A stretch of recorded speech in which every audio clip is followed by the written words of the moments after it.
The following story has been brought to you by StoriesToInspire.org. Now, I want to show you that even in our time, just last year, a story happened that is so v'nahapacho, it's just not to be believed. And I wrote it in my newest Maggid book called Illuminations of the Maggid.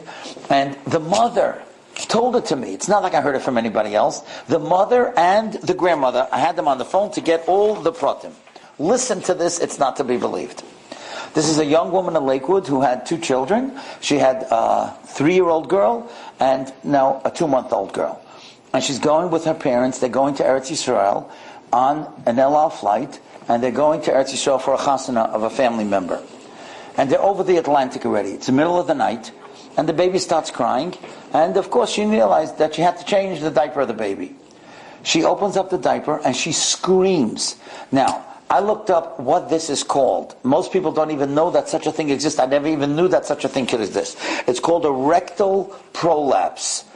You should never know from it, but what it means is that part of the inside of the stomach, of the rectal wall, comes out of the baby, and it's hanging outside of the child. It is so frightening. I can't imagine what that would have looked like. And of course she screamed.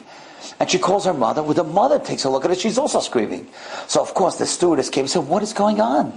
And they said that, we need a doctor. We don't know what's going on. It looks like an emergency.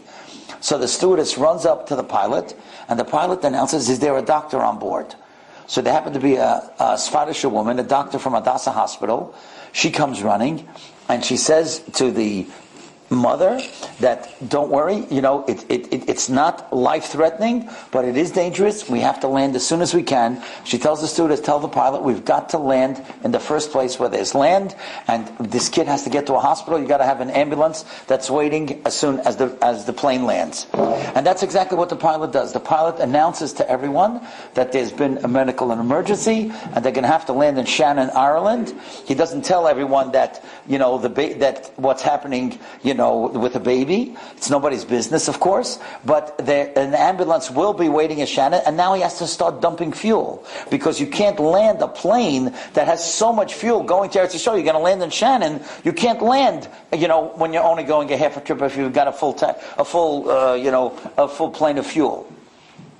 Now, what happens is that, of course, everybody starts talking, and the mother and the grandmother told me the most unbelievable thing. The people on the plane, everybody started saying Tillim for this child. They got the child's name, the mother's name. One guy went over to the father and he gave him $100. They never saw the guy in his life. He said, "You might need this in Ireland."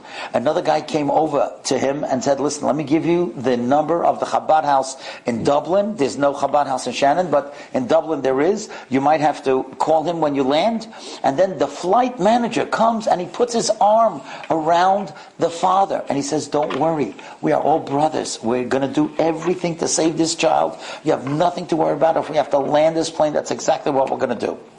Now, throughout the night, the nurse, the doctor would come and check on the baby, and somehow she was able to maneuver the child and maneuver that part that had come out, and she was able to put it back into the body.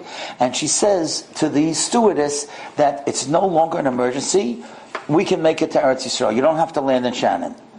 But of course, by now, he dumped fuel already, right?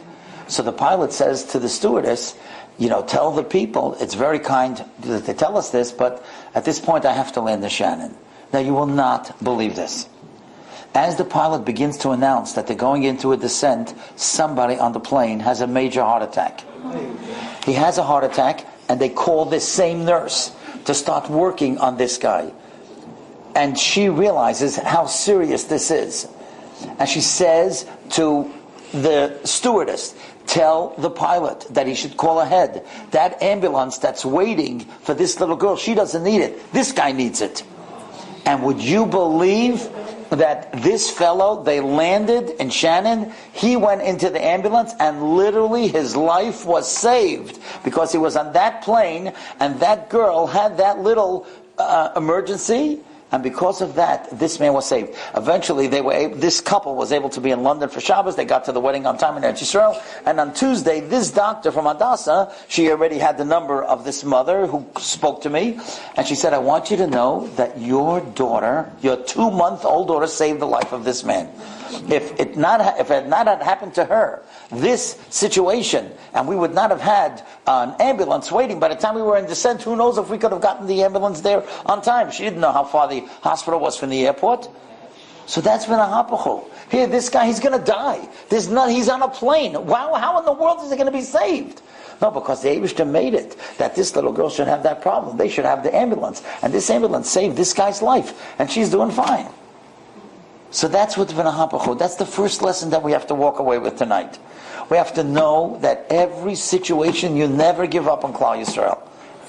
We're Hashem's favorite people. We're Hashem's beloved people. And that's the first lesson that we learned tonight, that a Yid never gives up because of an hapacho. Enjoyed this story? Come again. Bring a friend.